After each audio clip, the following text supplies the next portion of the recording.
Thank you very much, everyone, for joining me. I am Sensei Kevlar. Today we're going to be talking about blockchain fundamentals. I'm going to start by breaking down the underlying pieces that make up a blockchain and then describing the way in which they operate. So remember that at the beginning of the day, the blockchain is a protocol. And what a protocol is um, a protocol is a way of talking about something. It's a formal means of communication.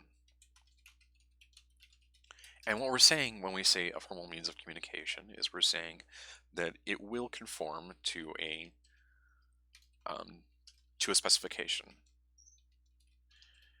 When I say conform to a specification, what I really mean is it will always operate a specific way. If we have a protocol where I say I want the addition protocol, and we say that the addition protocol always takes two numbers, and it always outputs the output of the addition protocol is always the result of addition. We could say that the addition protocol is the following, where we take two numbers and add them together, and then we get the result of that. And this is a formal specification for a way in which we will communicate something. In this formal specification, what I've done is I've specified a language for communicating it. The language is one of numbers and symbols.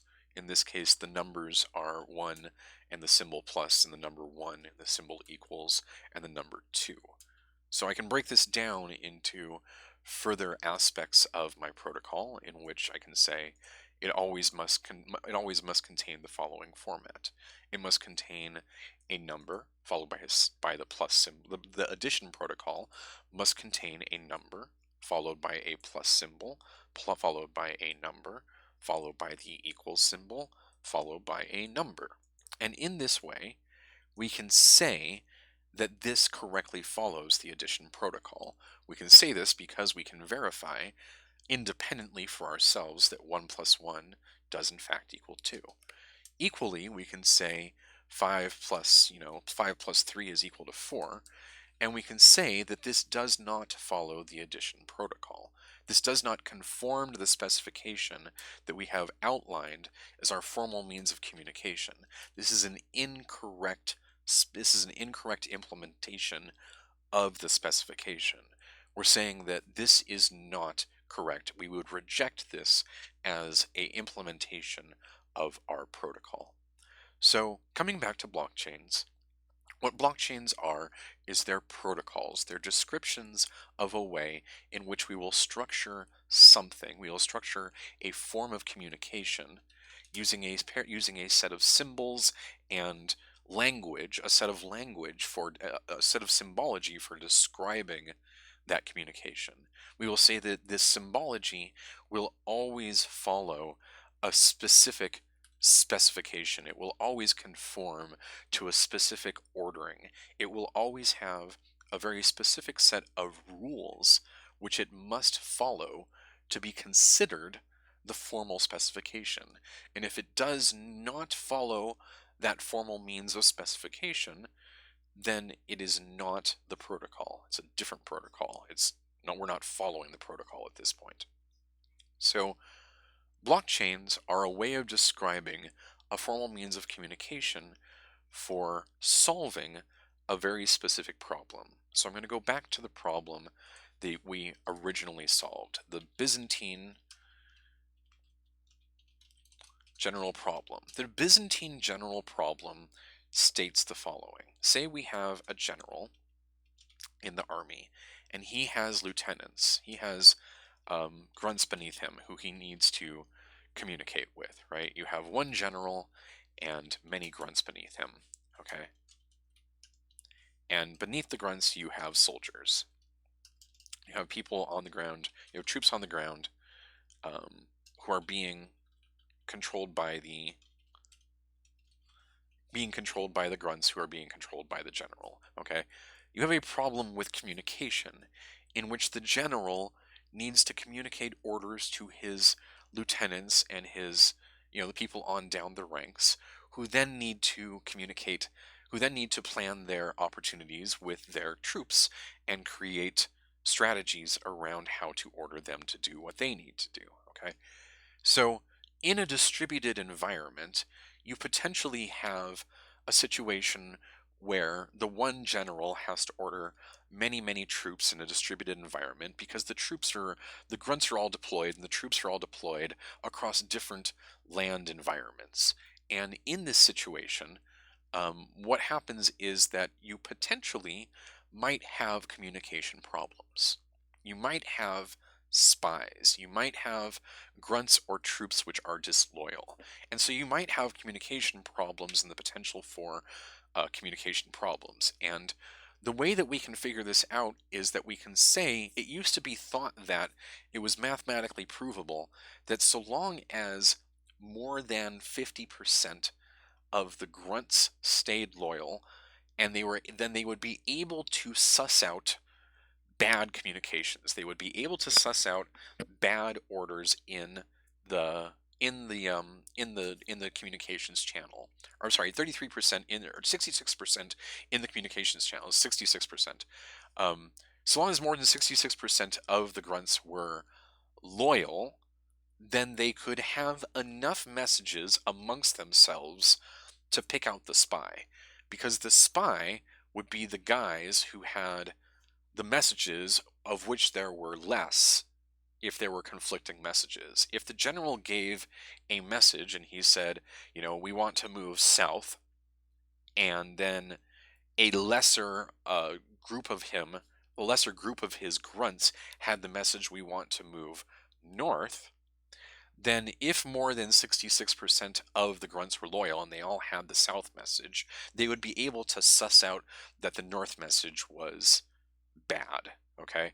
But in the case where they had a 50-50 split, where half of the messages were south and half of the messages were north, they couldn't figure out which way the general wanted them to go. So in the case where 66% of the grunts were loyal, the troops would do the right thing. But in the case where that number fell below 66%, then we had a problem and we no longer had the ability to order our troops around in a good way. We no longer had the ability to maintain consensus in the form of our communication. Our communication no longer conformed to our specification of tell everybody to go south, when really they got the message. Some of them got the message to go north. In a distributed environment, this is even more problematic because maybe they're operating in a isolated situation, an isolated war zone where the order comes in and it says go north, but they don't have communication with the rest of the band. How the rest of the army? How do they figure out what the right answer is? Well, the one answer is that they have to radio around, but they have to radio around to 66% and figure out what the message is, and now we've got the problem back at 66%. What Satoshi Nakamoto did was he knocked this problem down to 51%. So long as 51% of the troops were loyal, then we could make this situation work. And the way that he did this was most interesting. Initially, it was very much thought that this was a solved math problem, that the 66% was kind of a hard limit that we could prove using math that this would never be changed in any way. What Satoshi Nakamoto realized was that we could do distribution of the message and prove that the message was valid by making sure that we had a protocol which conformed to a specification which would become invalid, which we would be able to detect it was invalid if more than 51% if any less than 51% of the decision makers had a different message.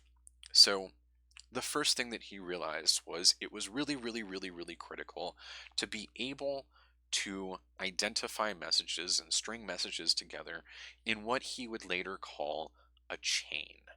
And part of this chain is that if one message is valid and it validates the next message is valid, then we can build a series of valid messages which must conform to each other.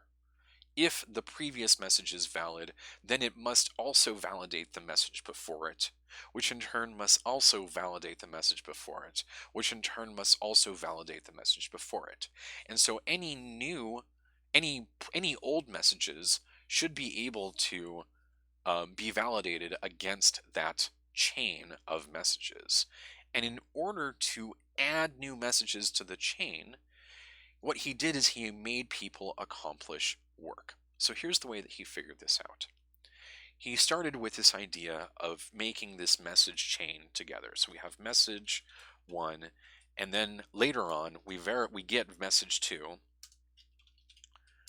And then what message 2 does is validate message 1 in such a way that in order to produce a new message 2, in order to produce a new message 1, you would also need to produce a new message 2, which validated that message 1. Okay? And if there is some amount of work associated with creating message 1, and there's some amount of work associated with creating message 2, and there's some amount of work with creating message 3, okay? And you want to go back and modify the order back here in message 1, what that means is you would have to redo this work, and you would have to redo this work, and you would have to redo this work. So as the message chain continues onward with message 4 and message 5, and onward and onward and onward, the harder it becomes in order to change the past, because you must do all of the work up until that point and any work moving forward. Meanwhile, other people are doing this work moving forward and adding to the chain, making your job of changing the past even more difficult. So long as you have 51% of the computing power of the world working on how to add messages to this chain will inexorably march forward in order to add more power, in order to add more work that must be done in order to modify it. Therefore, so long as you do not control 51% of the computing power of the world, which it's believed no one does, and the idea here is that there's some form of distribution, you can go out and buy computing power yourself and dedicate it to finding new messages on the network by accomplishing that work and adding to the chain. So long as that is continuing to happen at the 51% rate, then this is guaranteed. You have a sorry, there's that cat. You have a situation where this is guaranteed to be more profitable for you to contribute to the right thing to do. It's more profitable for you to go out and get computing power and add to the chain, assuming that the chain is making you profitable and giving you back value in exchange for your computing power. So, what we figured out so far is that we can create messages which verify themselves in a chain, and increasing the chain length causes prior messages to become increasingly hard to invalidate, and each message causes each message before it to become more valid. We also have figured out that we need some form of work in order to add new messages to this chain, and we'll figure out more about that later. So let's figure out how we can make this chain work for us, how we can do the fundamentals of creating a message chain.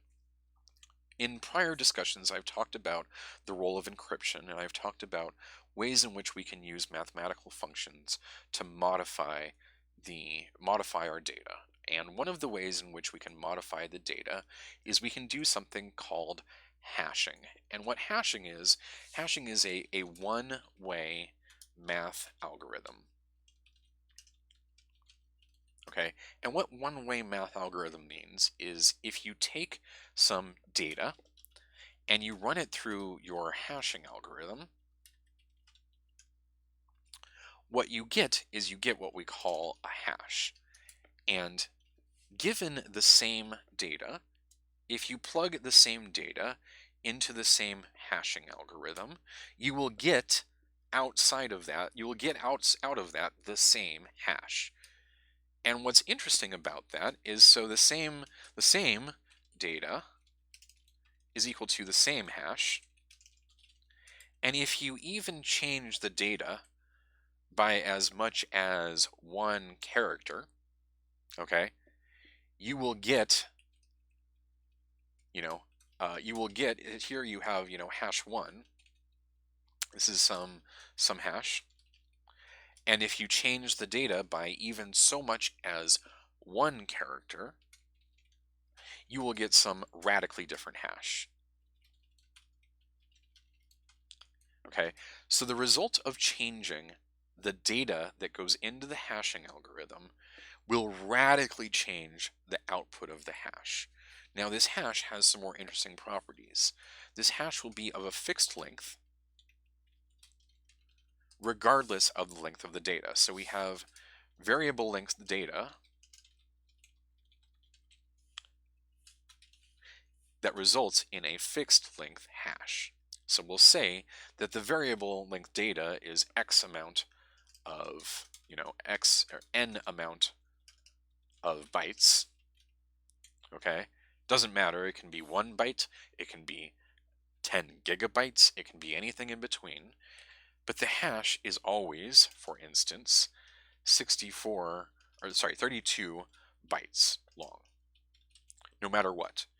So you're taking a variable amount of data, you're putting it through your hashing algorithm, and you're getting out a fixed length hash that is always the same for the same data and is always different for even a little bit of different data, but it's always going to be the same for that data.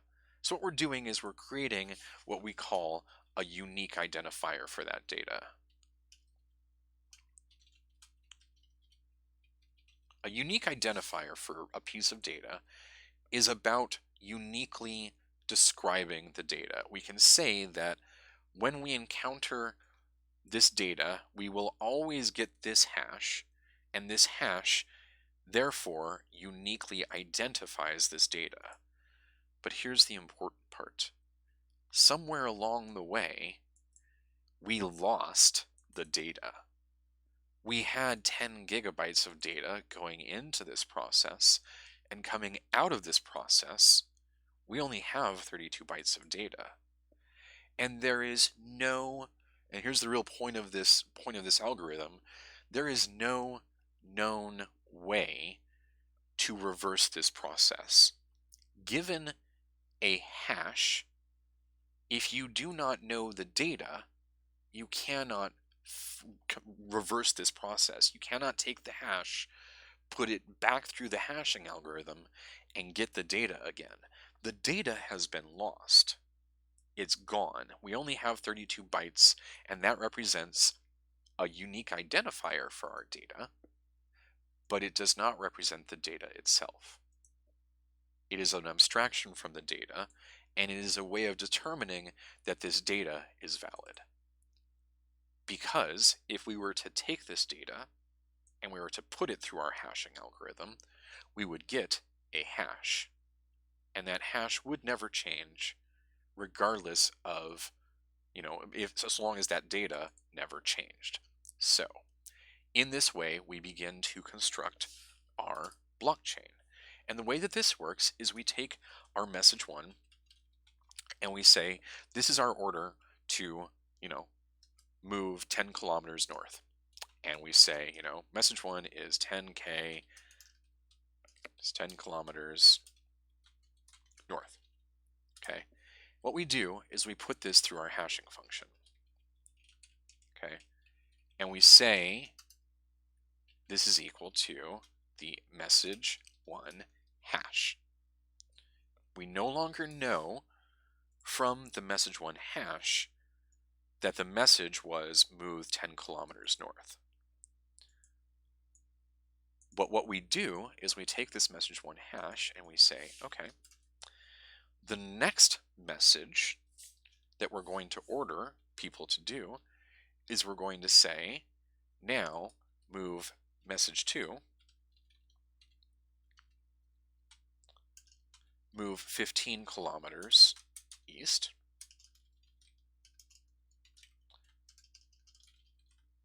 and include in that message the message 1 hash. Okay.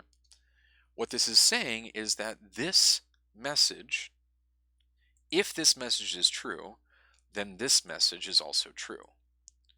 Well, what is this message? Well, if we know this message, if we go back in our order book that we look in the past and we say, well, the previous message was message 1, 10 kilometers more north, we can put that through our hashing function and give us the unique identifier for this message.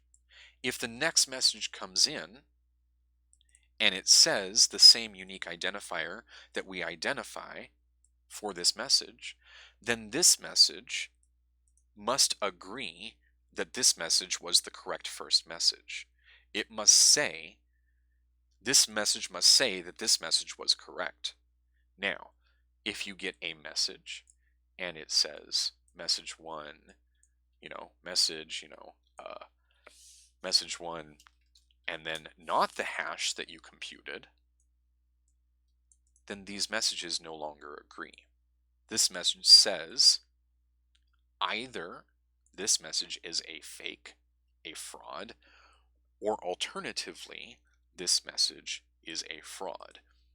So it comes down to which message do you trust initially? And what we do is we all agree to trust an initial message. When we all broadcast that, we all huddle in a room with the general and we say, this is the message for our first chain. We're going to say that this message is validated by this message, right? That this is our code word, that this is our very first message. We're all going to march north. And then you're all going to divvy up and go march in your separate directions north. And then you will receive your further orders on down the line. And then when you receive your further orders on down the line, you will get a new message and it will contain this message hash. And we will all know this message hash. And as long as it contains this message hash, you know that this message must validate the previous one. And this is where the problem comes in because we need some way of doing some work around this. Okay. Now, up until now, what we've done is we've created our message chain.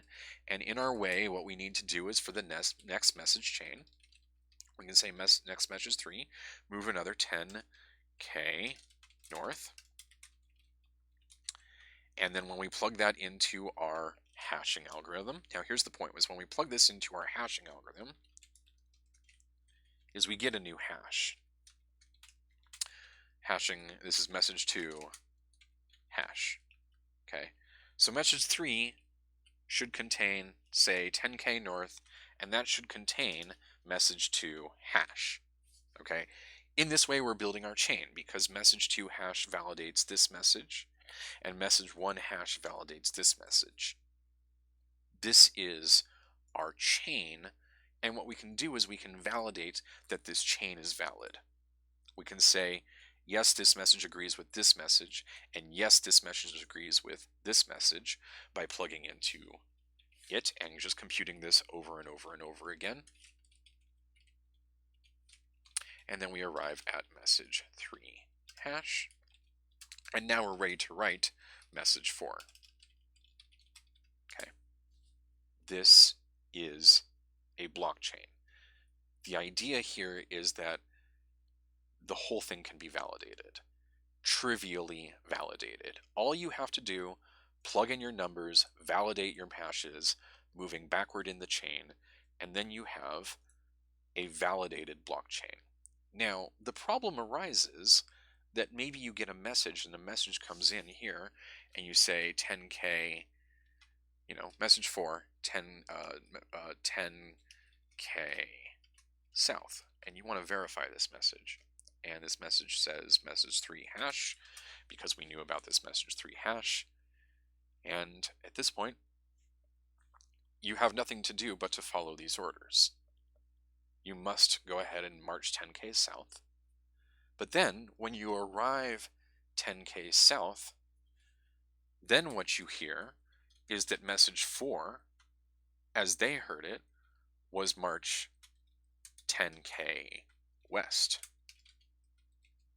Message hash 3. Message 3 hash. Okay? What we're talking about here is we're talking about a conflict. We're talking about conflicting orders where one person got got the message differently than the other message, but both of them validated the previous message. At this point, what we have is we have an ambiguity in the next part of our chain. This is effectively a potential for a fork in the chain.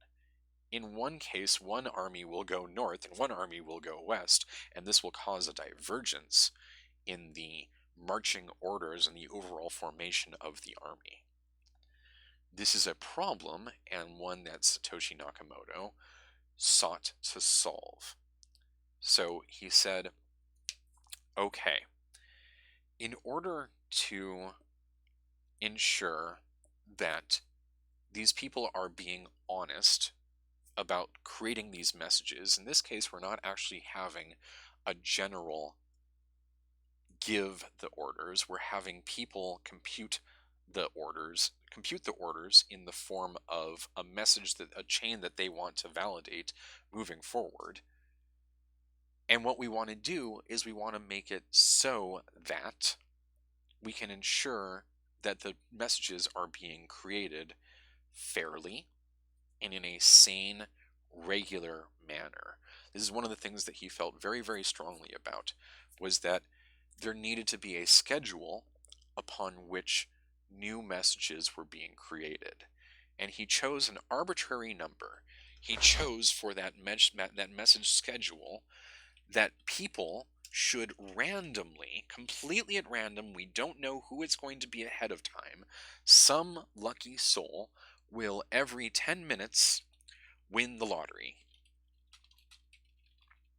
and get to mint a new block, get to create a new message. Okay?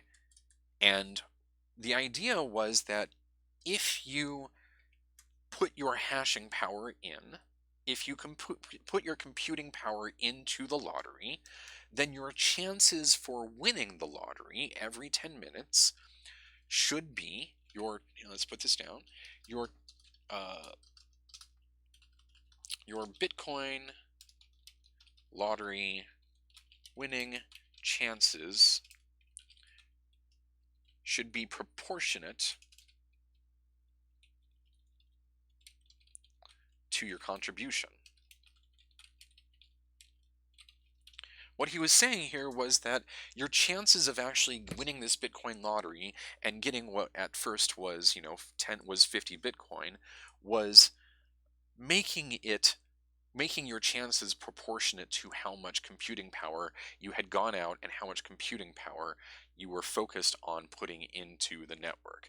And this was causing this was allowing for the distribution of the new messages across a large distribution, because anybody could get in and anybody could start winning the lottery. Anybody could start throwing their hashing power at creating new messages and verifying the blockchain and win the lottery proportionate to their contribution to securing the network. So what happens is, randomly, somebody wins the lottery. Now, assuming that in a good world we're all honest and somebody wins the lottery and broadcasts their block around, everybody goes, okay, the new message is message 4, and we just move on and start working on creating message 5. Of course, we all know that this is not an honest world, and so we need a way of disambiguating when two people win the lottery right at the same time, or right when really close to each other. So there's two mechanisms at work here. One is that we're trying to create the longest chain, and when we encounter a split like this, what we do is we say, okay, I'm going to choose one at random and I'm going to hope it's the right one. And then if prior to winning my own lottery, somebody else wins the lottery and creates a longer chain, and I hear about that instead, 5K West, message 4 hash.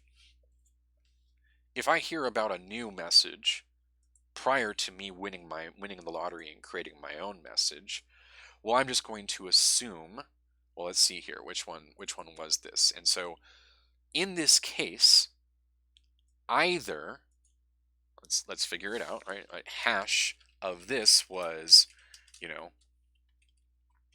this is our first candidate for the message for hash, and this was our second candidate for the message for hash. Second candidate for the message for hash. Well, all we need to do in order to figure out which the longer chain is at this point is look at which one this contains. Does this contain the first candidate message for hash, or does it contain the second candidate's message for hash? In the case where it contains the first candidate's message for hash, this becomes the longer chain, and this becomes discarded. We don't want it anymore. This becomes the new chain. In the case where this contains the second candidate's hash, now we need to get rid of this guy, and this becomes the new chain. This becomes the longer chain. So what we're looking for is we're looking to create the longest chain, and whatever the longest chain is, that's what we consider the most valid according to our specification, and that's the one that we work on. And the reason that we do that is because everybody's constantly trying to create a longer chain, trying to win the lottery in order to get those bitcoins in. So whenever you create a new message and you win the lottery, you get the block reward. And one of Satoshi's ideas was that every 4 years, approximately, the reward would have, we call this reward a coin base. When new bitcoins are created, they're created as a function of this message creation. And in the beginning, in the start, it was 50 bitcoins. And now we're at 25 bitcoins, I believe, or either that or we're at 12.5. And we're coming up on, I think in 2 years' time, the halving, at which time we will go to either 12.5 or 6.25. Every single time this happens, every single 4 years, the number of bitcoins that get created halves in order to ensure that the number, and sometime in the year 2388 or 2364 or something, that the last bitcoin will be created. Okay, don't trust these numbers, look them up for yourself. These are approximate, and I'm trying to convey an idea that Satoshi Nakamoto initially created for Bitcoin, and then everybody has modified ever since in order to create their own coins. So the coin base is different, the reward is different on every coin. The last coin, maybe these go on forever instead of having every year. It all depends on what blockchain we're talking about. But ultimately, all blockchains work exactly this way. We're talking about creating a longer chain, winning the lottery, creating a new message. So we have a final part of this in order to wrap this all up together, in order to create a chain of messages that are verifiable and distributable, and we can all own the distribution of these blockchains. The final part of this is ensuring that as the amount of contribution to the network, as the amount of computing power in the network of verification of creation of this blockchain increases, as the proportion of computing power increases over time, as more and more people buy computers and more people throw their GPUs and then ASICs at the problem, the amount of effort that's going into this increases, and as a result, normally that would result in faster message creation. So Satoshi Nakamoto created a very unique solution to this, and I should probably mention that all of this was very much borrowed, very much an evolution of Hashcash, which is something that we're not sure where the actual origins of it were. He may have very well been part of the creator of that. The point is that he formalized this idea of creating something called difficulty. Okay? The idea behind difficulty is that in order for this message to be a valid message, it must also be of a certain difficulty. Difficulty X, we'll call it. Okay? And the difficulty is computed as a function of the amount of hashing power in the network. So as hashing power goes up in the network, difficulty also increases in the network in order to maintain a constant rate of distribution, in order to maintain the constant 10-minute times between blocks of distribution and creation. And so that's where the 10-minute number comes from, and that's why it also fluctuates, is because it's really random. It's really just, lucky that we get the right thing that we're looking for at the difficulty that we're looking for it. So this number is being computed as a function of a moving average window of how frequently new blocks are being created. As we go back in time, we're looking at how fast new blocks are being created, and we're saying, okay, are we moving at 7 minutes per block? If so, then we need to increase difficulty. If we're moving at 12 minutes per block, then we need to decrease difficulty. And the way that we do that is we say that you must include some difficulty, some hash, in order to prove that you accomplished some work. And the hash must be of this message. It must be, of this message, and you must have made the effort of going in here and taking this message, and in order to make a valid hash of this message, you must also add to it your validation in the form of your difficulty. Okay? And the difficulty looks like a hash, and it looks like a hash with a number of trailing zeros. FACD 1, 2, 3 F E D B C 2. Okay. What we're saying here is that randomly, when you take your data and you put it through your hashing algorithm, randomly you're going to come out with some truly random bits of data that will always be the same for the same data going in, this message right here. If this number, if this hash has some number of leading zeros, which is to say it's an increasingly smaller number, say that we're presently at, and we need some more over here to show this, right? Because this is always 64 characters. Our hash is always exactly the same length. Always 32 bytes. It's always exactly the same length.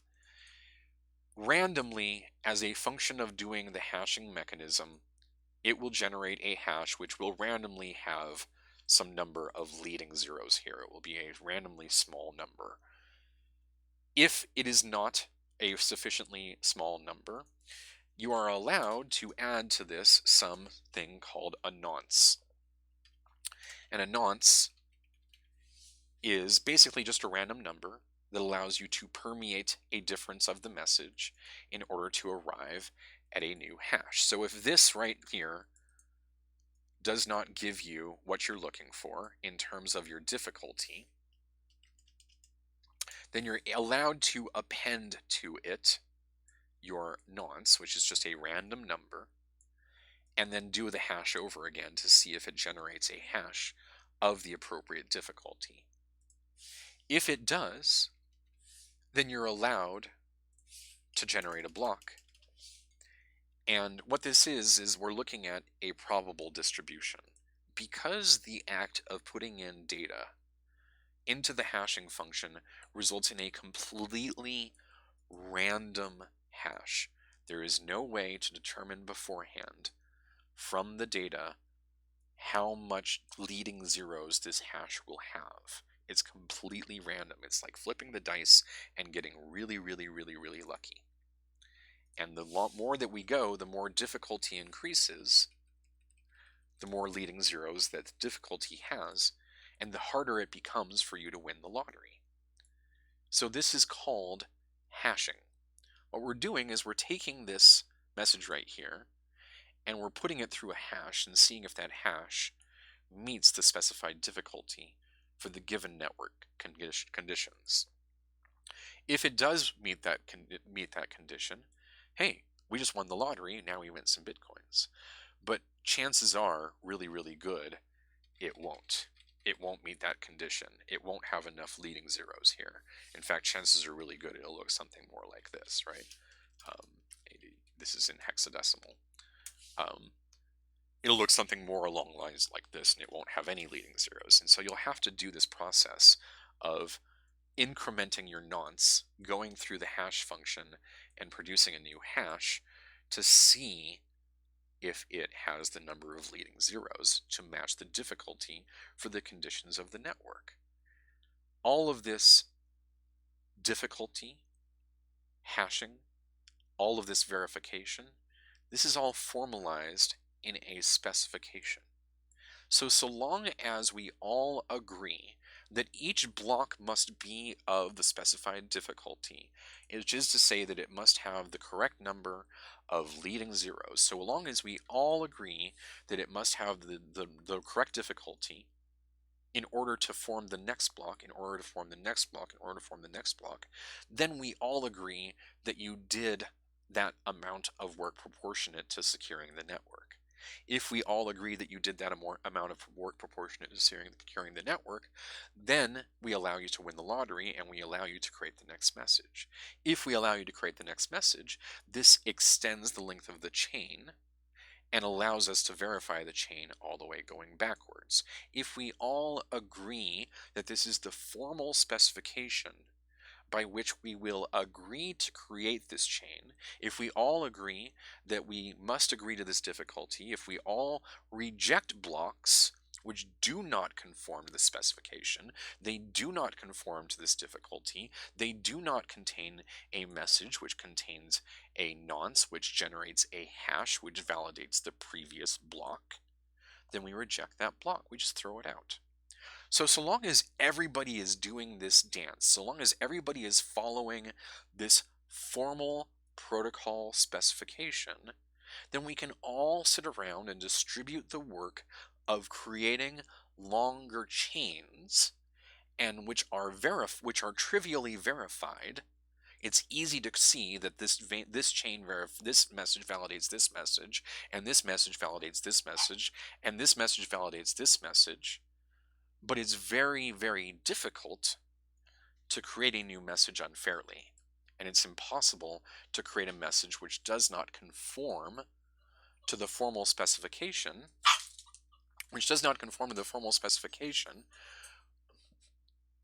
She's fine. She gets a little excited when my girlfriend comes home. It does not conform to the formal specification, and therefore we can simply reject the block. We can no longer say that this extends the chain. We can say that this is an invalid block. We're not going to use it to extend the chain. We're going to continue to build off of this prior message, and we're going to continue to extend the chain off of this direction.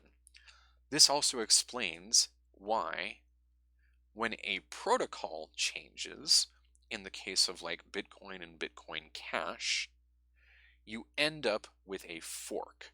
What a fork is a fork in the message chain, in the verification chain, in the formal specification protocol. Going back, they all agreed to use the same protocol where we were doing this before, but now Bitcoin does this with SegWit, and Bitcoin Cash does this with 8 meg blocks. And this is a change in the specification. And anytime we have a change in the specification, and anybody sees a change in the specification, if they're running that protocol, well, they're not going to take that. If they're running the Bitcoin Cash protocol and they see a Bitcoin block that has SegWit, well, that's not part of the Bitcoin Cash protocol. So they can safely reject that block and no longer build more blocks based upon the length of that chain, and no longer build longer messages which will be verified on that chain. And in this way, blockchains reduced the Byzantine general problem from 66% to 51%, and allowed us to distribute our computing power all over the world in order to create chains which are verified by our distributed power, by our collective intelligence, in order to create secure networks which cannot be counterfeited, cannot be changed in the past, cannot be broken moving forward. And then, if any time we find a problem, a bug, like in the case of Bitcoin, which has absolutely had bugs in the past, what we can do is we can simply all agree to roll back the chain. We can simply say that this is the last valid block, and now we're going to march forward from here. And these are invalid blocks because they had a bug, which was exploited in the specification, and we're not going to validate that those people stealing that cash anymore. And in this way, blockchains can remain secure forever. They don't ever have to undergo the problem of having a bug, which would cripple them and allow money to be stolen, and then we can just simply, if they do, we can simply roll back the blockchain. And this is, of course, the story of Ethereum and Ethereum Classic, when they stole money from the DAO because the DAO allowed an exploit of the protocol that we all thought that we were following. They just rolled back the protocol and restarted the chain backward from there, and Ethereum Classic continued onward with the broken protocol. And this is how blockchains work. I hope this has been informative, and I hope that you have enjoyed learning about blockchain fundamentals. On Wednesday, I plan to talk about how economics work and how economics play into this, and how blockchain economics are fundamentally different than other regular economics, and how we can leverage those economics in order to create more economic potential for ourselves. Thank you very much for joining me, and I hope to see you in the dojo.